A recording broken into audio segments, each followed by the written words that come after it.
Good evening, everyone, and welcome to Mishnah Mastery. Wonderful to have you all on board tonight. Oh, there's the virtual live studio audience again.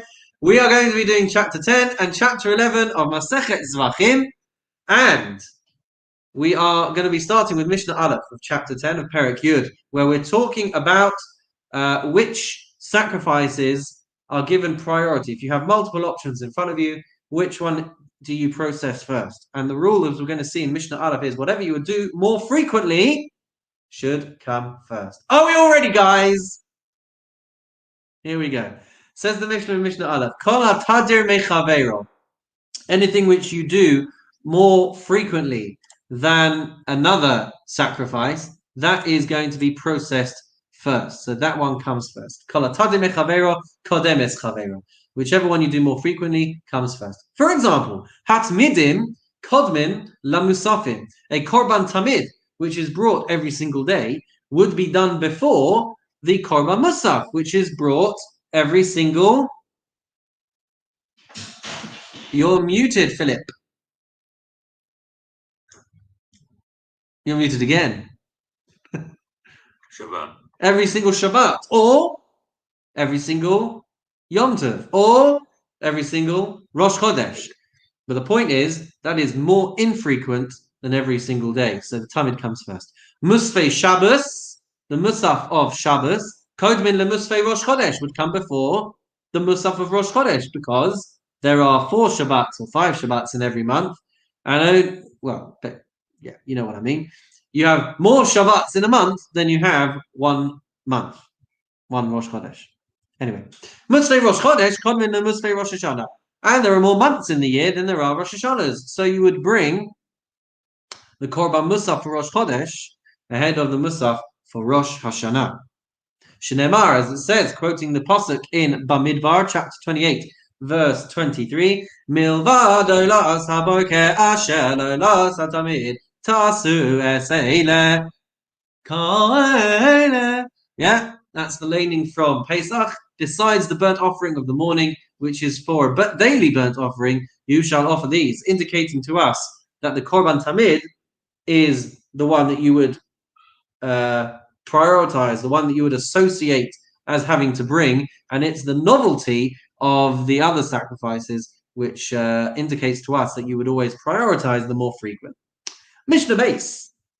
Things which are more sanctified are going to come first, are going to be prioritized. And there's going to be 3 processes that would make a korban more sanctified. Number 1 is the number of blood applications on the mizbeach. The more applications, the higher the sanctity. Number 2, which parts are burnt on the mizbeach. The more parts that are burnt, like an olah, for example, which is wholly burnt with a W, not holy. It's holy as well. But that will be a higher level than other korbans. And then the third factor is by whom and where is the korban eaten. So let's have a look. Anything that is more sacred is going to be prioritized. Dam chatas kodem ledam ola. The blood of the chatas would be processed before the blood of the ola. Why? Because there are more applications for the bloods of the chatas than there are for an olah. Mipnei shehu meratzeh, because, as the Mishnah tells us, it affects. My mistake. That's not the reason why. Mipnei shehu meratzeh. The reason why the blood of chatat comes before the blood of olah is because you are able to atone through a chatat for a sin which could incur a chiyuv kares, the penalty, the punishment of spiritual excision. So that takes priority over an olah, which doesn't have that atoning component to it. Evrei olah kodmin le'imurei chatas. The limbs of the olah come before the fats of the chatas. And that's because you are burning more of the korban olah than you are of the chatas. Look at that. That's exactly what I said. Because it is wholly burnt in the fire. Chatas kodemes la'asham. If you have the choice of a korban chatas to process, or the korban asham, a shame, guilt offering, the chatas comes first. Because the Korban Chatas has more applications of blood. It has 4 applications of blood, whereas the Asham only has 2.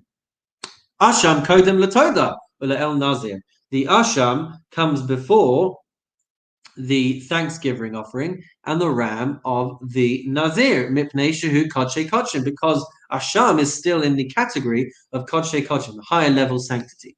Hatoda ve'el Nazir, the thanksgiving offering and the ram of the Nazir, kodmin l'shlamim. They come before the korban shlamim, mipnei shehu ne'echalin liyom echad utzu'unim lechem, because they get eaten for one day. The time frame for eating it is only one day and one night, and there are loaves of bread that get accompanied. There are 20 loaves of bread that accompany the Nazir offering, and there are 40 that accompany the Thanksgiving offering. But the Korban Shlamim is eaten over 2 days and one night. So these restrictions for the Korban, for the Asham and the El Nazir, the Todah and the El Nazir, means that it takes priority over the Shlamim. And then Shlamim Kodmin LaBechor, the Korban Shlamim, the peace offering, comes before the Bechor if you have a firstborn offering. Why? Mipnei Shehein Te'unin, am I in the right place? Yeah. Mipnei Shehein Te'unin Matan Arba Usmicha Unusachim Utnufas Chazev V'Shot. Because the Korban Shlamim requires multiple applications of the blood, right? 2 applications, but they go on all 4 corners because they go on the diagonals. All right. Not only that, but it requires smicha. It needs to be rested on by the person's body before sacrificing. Unasachim, and it has libations that go with it. Utnufas chazev ashot, and there's a process by which the breast and the thigh have to be waved in all different directions by the kohen and the owner. But none of these processes are required for the korban. Bechor, for the Bechor. Now, you may be wondering something, but it's not relevant yet. I saw it somewhere else. Okay, Mishnah Gimel, ladies and gentlemen. Says the Mishnah, HaBechor Kodem L'Maaseh. The firstborn offering would be prioritized ahead of the tithed animal offering. Mipnei Shekdushaso Merechem V'Nechal HaKohanim. Because the sanctity of the firstborn animal exists from the time of its birth. It's not designated, it's automatically infused with sanctity on account of the fact that it's the first animal to be born from that particular womb.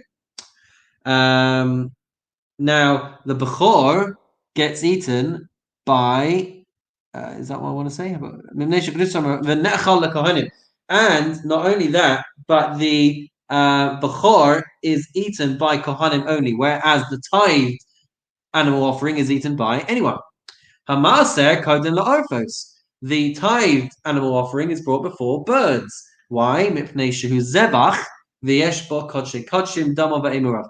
Because it's the maaser animal is at least a slaughterable sacrifice, whereas birds, you don't do shchita to it, you do malika, you snip it with the nail of the finger. So that's why the animal will take priority. V'yesh bo kodshe kodshim damo v'emurav. And not only that, but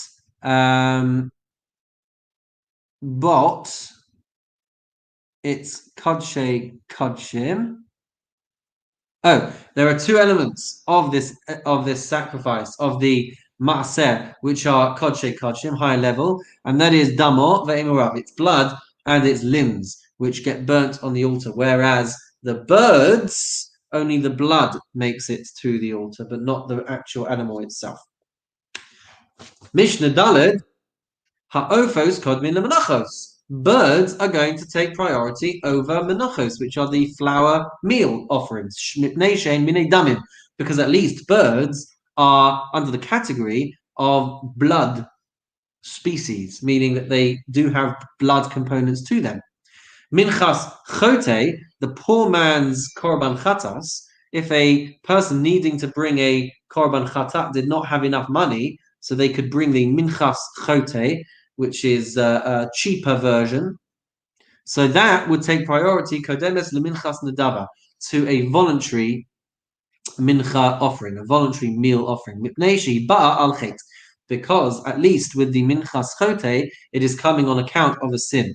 The person needs atonement, and so he's bringing this minchas chote. Chatas ha'of kodemes le'olas ha'of. The chatas bird comes before the olas bird. And the reason for that is because... Why is that, guys? The sin offering takes precedence because there's a pasuk that tells us that chatas always comes first. Not as exciting as I thought it was going to be. V'chein behekdesha. And, evening, Dan. And similarly, behekdesha. When it comes to its consecration. What does that mean? When someone had to bring two korbanot, one was going to be an olah and one was going to be a chatas, and he's bringing them as a pair, so he would announce the chatas first before announcing the olah. That takes priority as well. Mishnah, hey, ladies and gentlemen.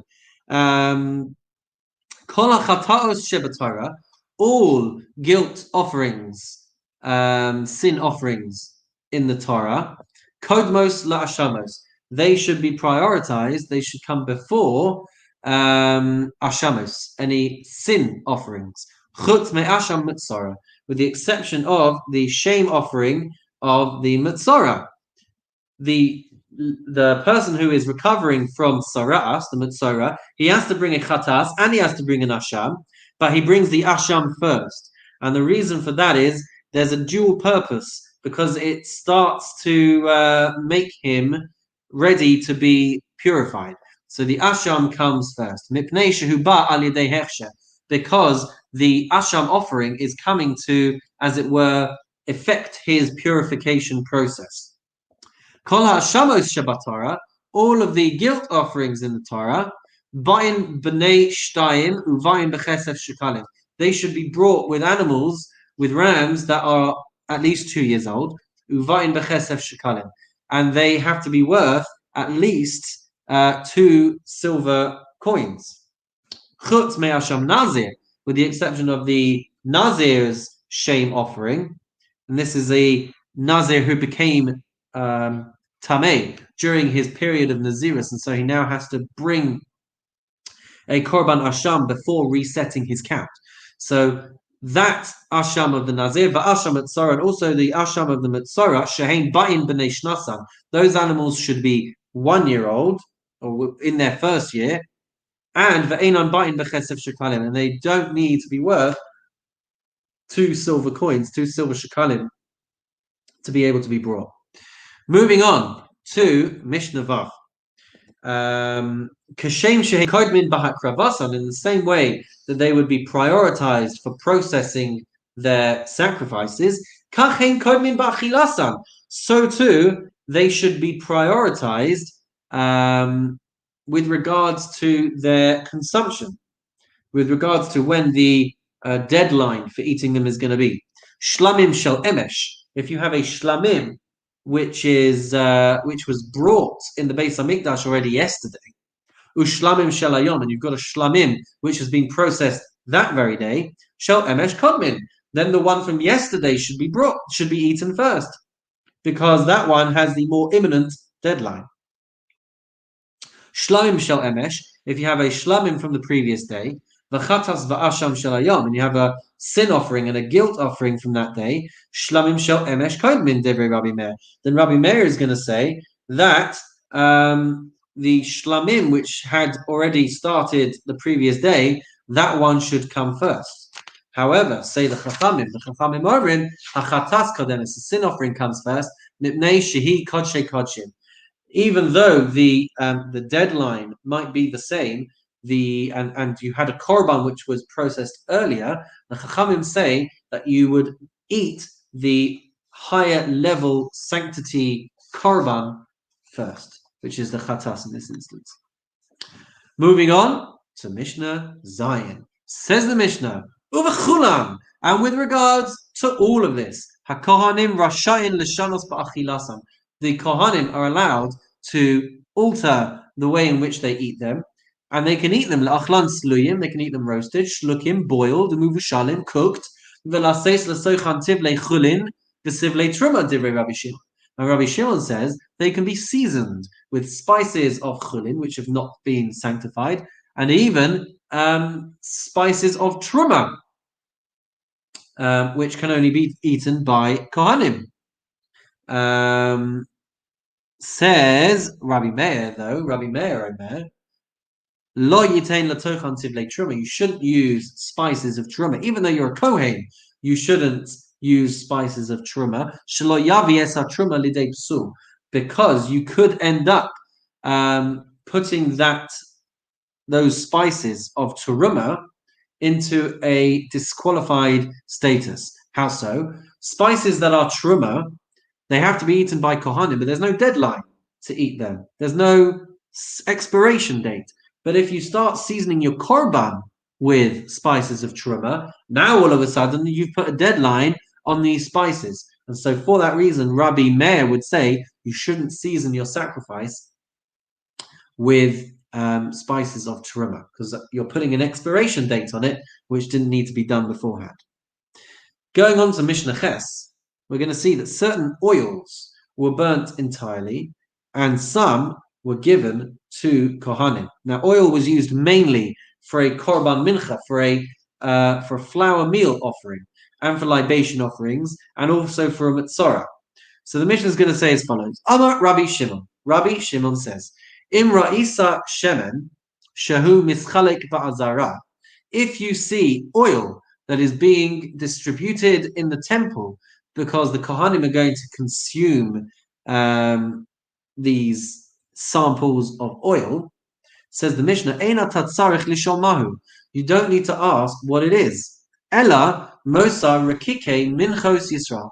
If you see oil being distributed in the Beis HaMikdash, you can be assured that it is going to be oil which is left over from the meal offerings, from the wafers of the meal offerings.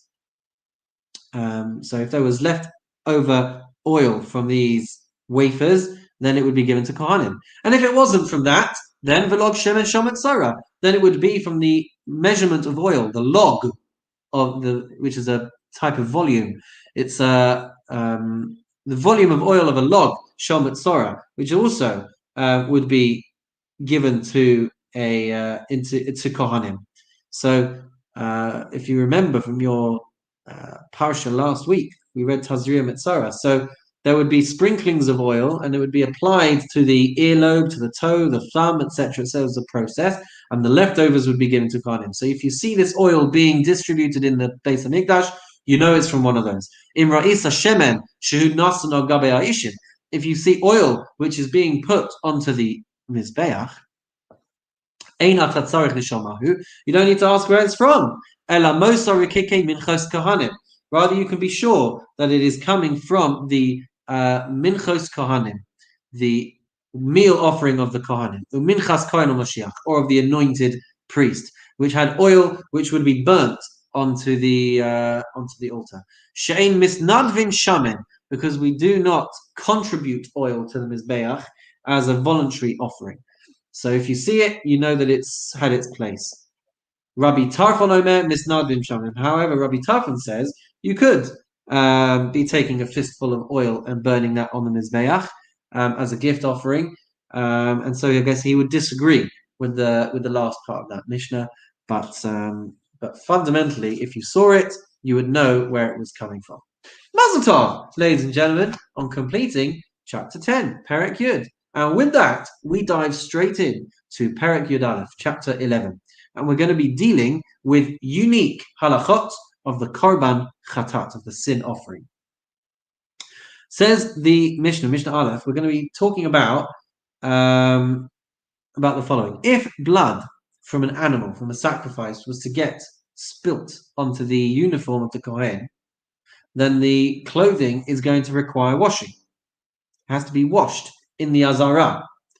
But we're going to deal with over here which kind of begadim, which kind of clothing requires washing, and which kind of blood, which type of blood would need to mean that the clothing needs to be washed. So we're dealing here with the korban chatas. Says the Mishnah in Mishnah Aleph, Dam chatas shenitaz ala beged. If you have blood of a sin offering that gets splattered onto a person's clothing, harezetam kibus. It's going to require washing. It's going to require laundering. Even though the verse itself speaks only about the korban chatas with regards to the fact that it gets eaten, that it says that it has to be eaten in the sanctified place inside the Beis Hamikdash. Nonetheless, we apply this also to blood as well. Echad hane'echeles ve'echad hapnimis tu'unos kibbutz. Whether it is a sin offering that is eaten, or whether it's a sin offering that gets processed on the inner mizbeach, they are going to require washing if the blood gets sprinkled onto the clothing. So even though the verse was only talking about a chatas that gets eaten, it's going to apply also to the chatas that would get processed on the inner mizbeach. Shneimar Toras hachatas, because the verse says this is the law of the sin offering, from which we learn Torah achas l'chol hachataos, which means that there's one Torah for all types of sin offerings. There's one law, which means that if blood gets sprinkled on the clothing, it needs to be washed. Says the Mishnah base, chatas psula. What if it is a disqualified korban chatas and the blood gets splattered onto the clothing? Okay, so if it's puzzle, so now you can't do the sprinkling of the blood on the mizbeach. So the Mishnah says if it's disqualified, ein damata on kibbutz, then the clothing does not need to be washed. Bein shahaya la shas hakosher, bein shelo haya la shas hakosher. And that is the case whether it was viable at one point or whether it wasn't. Meaning that if it got invalidated before the shechita, it definitely can't be washed. But even if you had done shechita properly, and then it got disqualified after that, even so, the Mishnah says you would not need to wash these garments if the blood was to be splattered on them. Ezohi shahaya la shasa kosher. What is considered a korban chatas that had a period of fitness applied to it, that at one point it was okay? Shelana v'shenitma'a v'sheyatza'a. This would include a korban which has been left overnight. So when it was slaughtered, it was valid. V'shenitma'a, or it became impure after the slaughtering, but before the sprinkling. V'sheyatza'a, or if it had been taken out of the confines of the Beis Hamikdash. Ve'ezohi shelo haya la shasa kosher. What would be considered a sacrifice that didn't have a period of fitness? Shenishchata chutz lizmana v'chutz limkoma. At the time of slaughtering, you had the wrong mindset, either for the wrong time or for the wrong place. And v'shekiblu pasulim zarku es dama, or where the Kabbalah was done, the collection of the blood was done by people who were disqualified from performing that particular part of the service, and then they went and sprinkled the blood. That's an example of a korban that never had the valid time frame applied to it. Mishnah Gimel, what we're going to see over here is that only blood which could have been sprinkled on the mizbeach is going to require washing if blood was to get onto those clothes. So the Mishnah says, "Nitaz minat savar ala beged." If blood from the neck, from the life blood of the animal, which had never been received in a vessel, in a kli sharis, in a sanctified vessel. So if the blood squirted straight out from the neck onto the person's clothing, einot to'um kibbutz, it's not going to require washing, because that blood that sprinkled on it was never fit to be sprinkled on the mizbeach, because it never made its way into a temple vessel. Min hakerem u min hayesod. If blood sprinkled or splattered on the clothing after it had been sprinkled onto the corner of the mizbeach or onto the foundation of the mizbeach, einot to'um kibbutz, that also isn't going to warrant the clothing being washed. because you've already done the zrika with it. Nishpach al haritzpah va'asafo. If it got poured on the floor and then you gathered it up, then so if it is spilt out from the animal, not from a kli sharis, and then it had been scooped up, and then that had splattered onto the clothing, einot tom kibbutz, it's not going to require washing. If it had come from the kli sharis, then you would need to wash. Says the Mishnah, einot tom kibbutz el hadam shniskabel b'chli. The only blood that's going to require laundering is blood that had been received into or collected into a kli, into a vessel from the neck of the animal, v'ra'ui lahazaya, and it is fit to be sprinkled on the mizbeach. Otherwise, you wouldn't need to wash it. Nitaz ala or ad shelo hushat. If blood splattered onto the hide, the skin of the animal before it was flayed, before it was stripped, enoton kibbutz, then it would not need to be laundered. So even though this skin would eventually turn into potentially a garment or into a piece of material, it doesn't need to be washed. Misha hufshat, but once it has been stripped, and so now already can be turned into a garment, or it could be turned into a piece of material, ta'un kibbutz, then it does require kibbutz, divrei Rabbi Yehuda. That is the opinion of Rabbi Yehuda. Rabbi Eliezer says, af misha hufshat einot ta'un kibbutz. Even after it's stripped, after it's flayed from the body of the animal, it doesn't require laundry. And the reason for that is it would need to be classified and designated as being used for a garment or for a piece of material.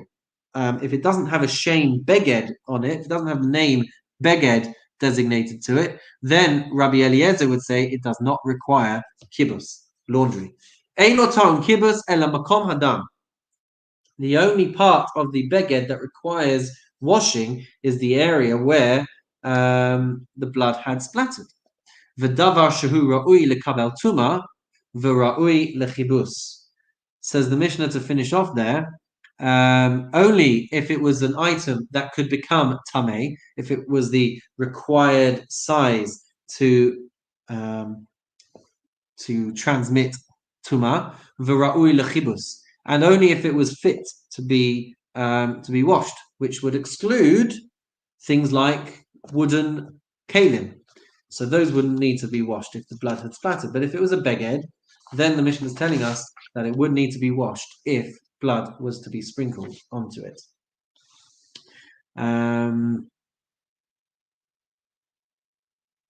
Just one moment. I feel like we haven't adequately explained why the blood warrants needing to be washed. Have I missed that? We've just kind of been presupposing that these garments need to be washed, but haven't really talked much about why.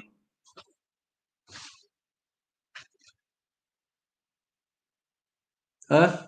Anyone out there? No idea?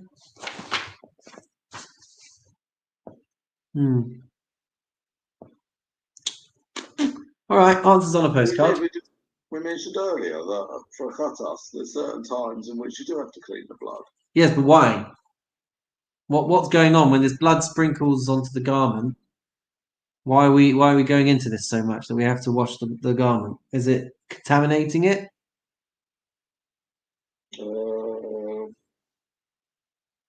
She's not saying.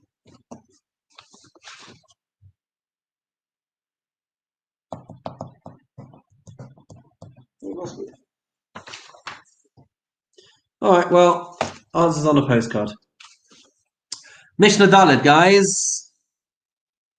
Mishnah Dalet. Where are we? We're down here. So we're still talking about blood on garments and washing them. And we're going to see that there are a couple of other halachot about a chatas. So all of what we've been talking about, the blood on the garments, was unique to a chatas. And we're going to see a couple of other halachot which are unique to a chatat as well. So let's see if we can make our way through this one. Echad habeged ve'echad hasak, ve'echad ha'or. Whether it is material that is made out of cloth, or it's made out of sackcloth, or it's made out of leather, tu'unin kibus b'makom kadosh. They are going to require laundering in the azara, in the temple courtyard. Ushviras klicheres b'makom kadosh. Not only that, but breaking of an earthenware vessel. What's this referring to? If you cook a sin offering in a klicheres, in an earthenware vessel, then that has to be broken afterwards in the azara as well. So klicheres, shviras klicheres b'makom kadosh.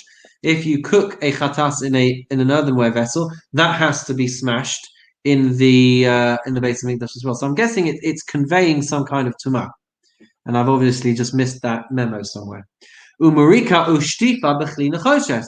And if you cook a chatas in a copper vessel, in a metal vessel, then it's going to require marika, which is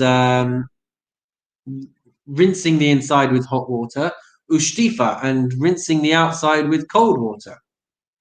B'makom kadosh, again, that has to be done in the azara, inside the courtyard. So zeh chome b'chatas mikodshe kachim, and that then are the areas of stringency that apply to a chatas that don't apply to other kodshe kodshim. So the requirement to wash the begadim, the clothes that get splattered with blood, the requirement to break an earthenware vessel in the azara if it was used to cook the chatas, and to rinse out the kli nechoshes, a metal vessel in the azara, if you cooked the chatas in that. So, hello,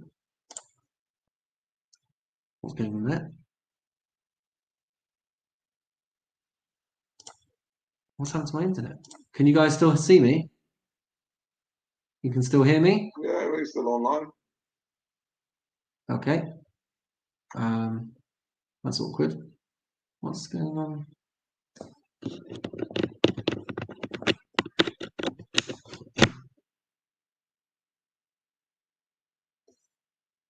Maybe the battery's died. Oh, that is annoying. Okay, well, apologies to anyone watching on YouTube. Okay, you can still hear me though, so we carry on. Yeah, so the processes may apply to other korbanot, but the requirement to do it in the courtyard is unique to a chatas. So there's obviously a piece that I'm missing over here. But we move on with Mishnah Hey. Moving on to Mishnah Hey. Beged shiyatza chutz laklaim. If you have a beged, a garment, which has got this blood that has splattered onto it, and it went shiyatza chutz laklaim, it went outside of the temple courtyard, nichnas mechabsa b'makom kadosh. It has to be brought back in, and it has to be washed inside the confines of the Beis Hamikdash. Nitma chutz laklaim. If that beged became contaminated with tumah while it was outside of the azara, then you can't bring it back in because it's now tameh. So this washing can't be an issue of tumah. What am I missing? Korah. So instead you have to tear it. You have to rip it up. And once it is ripped up, it won't have a shame tumah on it. It won't have the classification of being tameh because it's not meeting the required size to be considered tumah, to be considered tameh. So then, v'nichnas mechabsa b'makom kadosh. So it can be brought back in, and it can be washed as a torn garment inside the confines of the Beis Hamikdash. Kli cheres sheyatza chutz l'klayim. If you've got this earthenware vessel that's been taken out of the azara, nichnas v'shavra b'makom kadosh, and you can bring it back in, and you can smash it inside the temple confines still. Nitma chutz l'klayim. If it becomes contaminated while it's outside of the confines of the Beis Hamikdash, then nokva. Then you have to pierce a hole in it, and if you pierce a hole in it, it will no longer be considered tameh. And then v'nichnas v'shavra b'makom kadosh, and then you can bring it back in, and you can smash it inside the confines of the Beis Hamikdash. Mishnah Vav. Klein choshes, if you have a metal vessel, sheyatsa chutz l'klayim. So the blood had been splattered on it. It got taken out of the azara. Then nichnasu markov shotful b'makom kadosh. Then you can bring it back in, and you can rinse it on the outside with hot water, rinse it on the inside with cool water. Did I get that the right way around? The inside with hot water, the outside with cool water. B'makom kadosh, inside the temple. Nitmach chutz l'klayim. If it became contaminated while it was outside, then pochaso. Then you have to diminish it. You have to reduce it in some way. And damage it so that it doesn't have a status of impurity anymore. V'nichnas umorkov v'shotfo b'makom kadosh, and then you can bring it back in, and you can perform the rinsing process inside the confines of the Beis Mikdash. Mishnah Zayin. Echad shebishel bo, whether you cooked inside a metal vessel. The meat of a korban, ve'echad she'era letoch roteach, whether you just poured boiling meat into the pot, into the vessel, echad kodshe kodshim, whether it is a higher level sacrifice, ve'echad kodshim kalim, or whether it's a lower level sacrifice, tu'unim marika ushtifa, it's going to require this process of rinsing on the outside and on the inside. Is going to that's going to be required. Rabbi Shimon Omer, Rabbi Shimon says, Kodshim Kalim einan tu'unim marika shtifa. The lower level sacrifices does not require this kushering process to take place. Rabbi Tarfon, so rather Rabbi Shimon, it seems, would say, this isn't mentioned in the Mishnah, that he would say that it only has to be washed out to the area where the vessel had actually been used, so to the particular, I guess, water line or whatever you want to call it, or residue line maybe. So that is the opinion of Rabbi Shimon. Rabbi Tarfon Omer im bishal bo mitchilas haregel. If it was cooked, if it was used for cooking the korban from the beginning of a Yom Tov, from the beginning of a Chag, then yivashal bois kol haregel. It can be used for the entire Chag. It doesn't have to be cleaned out and kashered after every use. The Chachamim say, ad zman achila marika ushtifa. The rabbis say, you have to kasher it. You have to do this rinsing on the outside and the inside before the end of the designated time period for any particular korban. So if you've got one day and a night, then you've got till the end of that day to be able to do it. And similarly, if it was a longer time frame. Either way, the Chachamim are saying that you can't just use it for the whole Chag. You have until the end of that deadline to be able to clean it out. Marika kimrika sakos. This process of marika is similar to the process of marika that is done for cups. So when there's wine that is stuck to the cup, so then you have to use this process of marika. And ushtifa keshtifa sakos. And the process of shtifa is like when you rinse the cup of cold water. Marika b'chamim, ushtifa b'tzoinen. Marika is done with hot water, and shtifa is done with cold water. V'hashafud v'ha'askala magilan b'chamin. And if you have a skewer, a spit, or you've got a metal grill, then these require, for kushering, these require pouring boiling hot water over them to be able to kasher them. And finally, the last Mishnah for tonight, ladies and gentlemen, Mishnah Ches, final Mishnah of Perek Yud Aleph of chapter 11. Bishel bo kodshim v'chulim. If you have cooked in a metal vessel sacrificial meat and chulin, or kodshe kodshim v'kodshe kalim, or high level sacrifices and lower level sacrifices, im yesh bahen b'nosein tam, if there is enough of this meat to impart flavor, if it reaches that threshold, hare hakalim echalim kachamurim. So then the kashrus status, as it were, of the vessel has to be considered and treated as the most stringent ingredient. So that means then that it has to be treated as if it's had kodshe kodshim, for example, the higher level sanctity cooked inside of it, not the lower level. Ve'enan tu'unin marika ushtifa. If they do not impart this flavor, then they do not require the rinsing from the inside and the outside. Ve'enan poslim b'maga, and they are not going to disqualify other pieces of meat through contact. Rakik shanaga barakik. If you have a wafer which is unfit for use, and that touches another wafer, v'chaticha, or a piece of meat that touched another piece of meat, and one of them was unfit, lo kol harakikin, v'lo kol hachaticha asurim. It's not going to forbid all of the other pieces of meat. So if they touch one another, only the parts that touch are going to be problematic.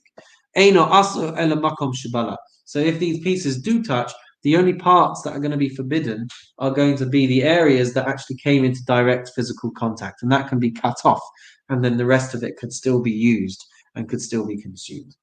And with that, ladies and gentlemen, we say Mazel Tov on completing chapter 11 of Maseches Zevachim. And to all those watching, we wish you a wonderful and meaningful week. Sorry again for the camera cutting out at the end, but let's face it, no one's watching this anyway. But in the meantime, we wish you a wonderful and meaningful week.